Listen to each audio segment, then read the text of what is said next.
Shrek by William Steig.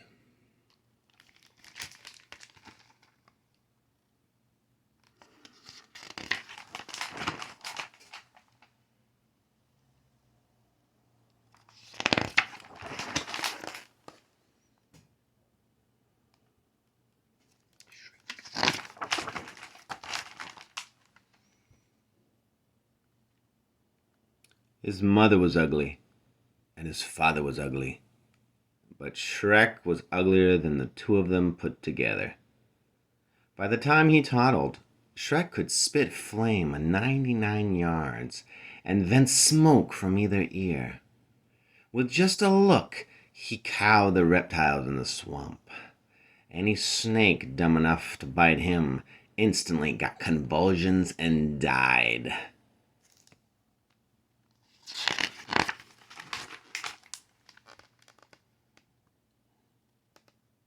One day, Shrek's parents hissed things over and decided it was about time their little darling was out in the world doing his share of damage.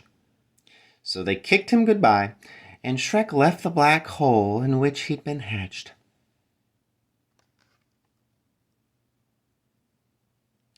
Shrek went slogging along the road, giving off his awful fumes. It delighted him to see the flowers bend aside and the trees lean away to let him go by.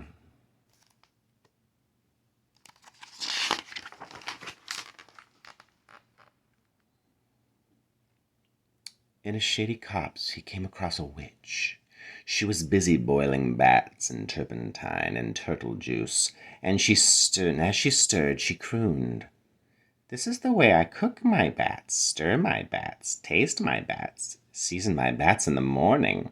Stew and brew and chew my bats, diddle and fiddle and faddle my bats, early in the morning." "What a lovely stench!" Shrek cackled. The witch specialized in horrors, but one single look at Shrek made her woozy.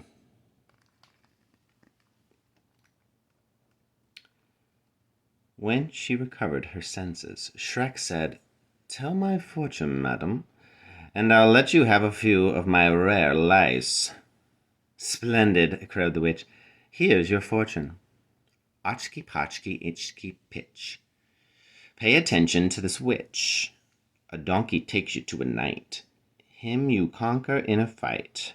Then you wed a princess who is even uglier than you. Ha ha ha and cock-a-doodle. The magic words are apple strudel." "A princess," Shrek cried. "I'm on my way."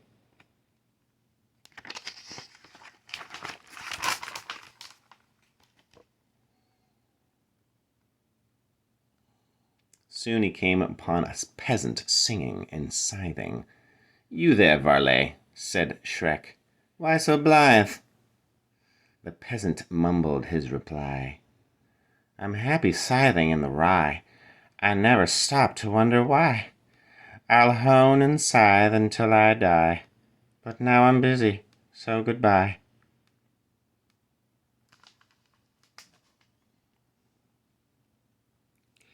"Yokel," Shrek snapped, "what have you in that pouch of yours?"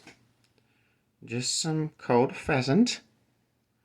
"Pheasant peasant, what a pleasant present." The last thing the peasant saw before he fainted was Shrek's glare, warming up his dinner. Shrek ate and moved on.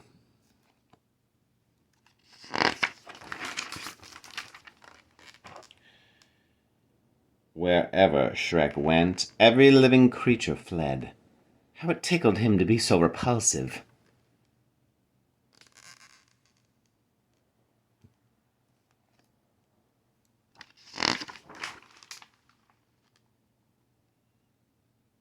Fat raindrops began sizzling on Shrek's hot knob. "Did you ever see somebody so disgusting?" said Lightning to Thunder. "Never," Thunder growled. "Let's give him the works." Lightning fired his fiercest bolt straight into Shrek's head. Shrek just gobbled it, belched some smoke, and grinned.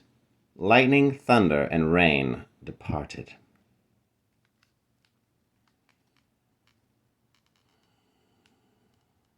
In high spirits, Shrek stalked on, At the edge of a wood, at the edge of a woods, he found his warning nailed to a tree.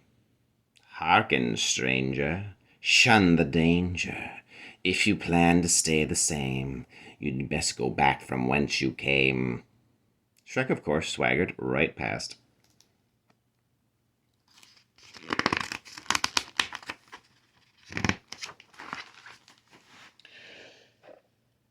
And sure enough, a little way into the woods, a whopper of a dragon barred his path. Shrek smiled and bowed. The dragon slammed him to the ground, but Shrek just lay there. He was amused.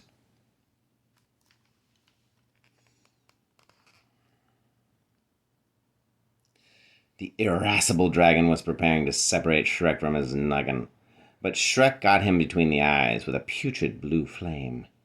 The poor old dragon thudded over, unconscious for the day.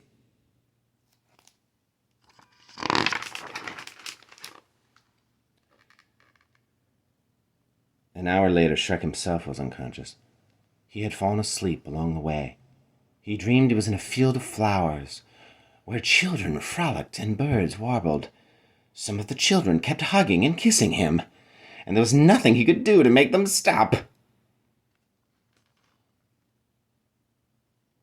He woke up in a daze, babbling like a baby. It was only a bad dream, a horrible dream.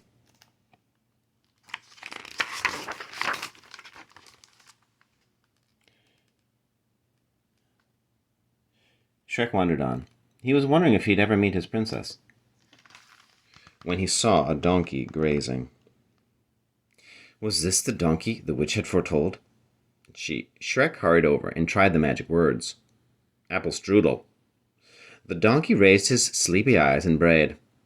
I gaze in the green as I graze in the green, seeking out the clover.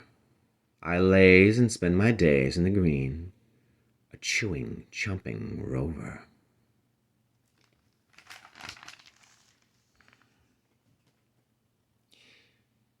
You jabbering jackass, Shrek screamed. Aren't you supposed to take me somewhere? I am.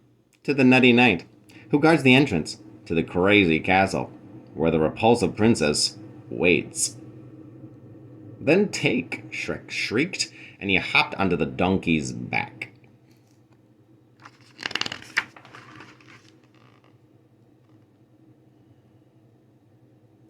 They soon came to a drawbridge where a suit of armor stood.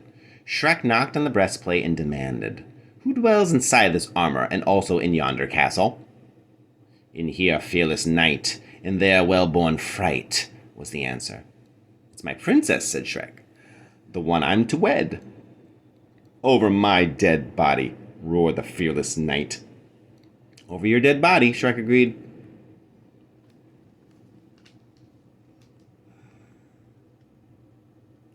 Not so brave, thou churlish knave, countered the knight.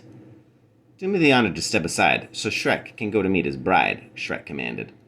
Magician's mercury, plumber's lead, I smite your stupid scabby head. And the knight smote.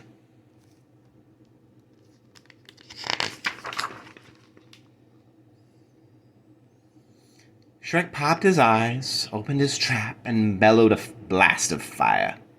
The knight, red hot, dove into the stagnant moat.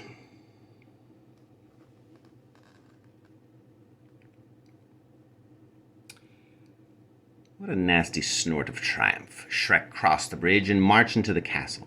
And there, for the first time ever, he found out what fear was.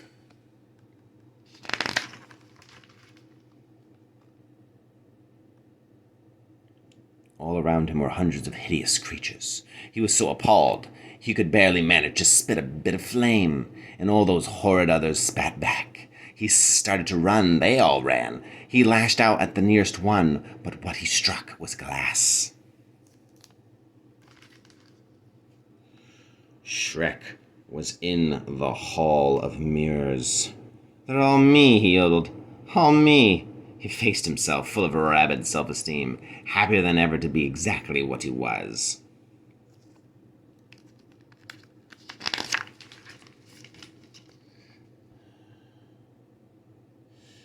He strode on in, and his fat lips fell open.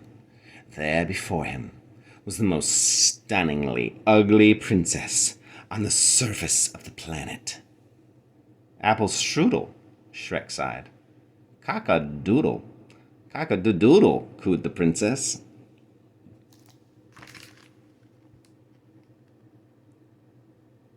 Said Shrek, your horny warts, your rosy wens, like slimy bogs and fusty fens, thrill me.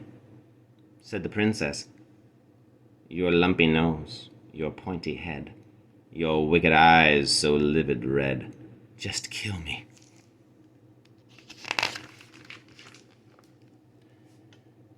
Said Shrek, oh, ghastly you, with lips of blue, your ruddy eyes with carmine styes, enchant me. I could go on. I know you know the reason why I love you so. You're ugly. Said the princess, your nose is so hairy. Oh, let us not tarry. Your look is so scary. I think we should marry.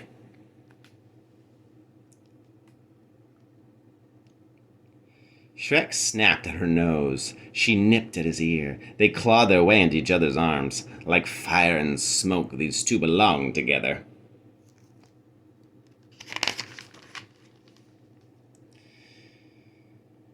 So they got hitched as soon as possible, and they lived horribly ever after, scaring the socks off all who fell afoul of them.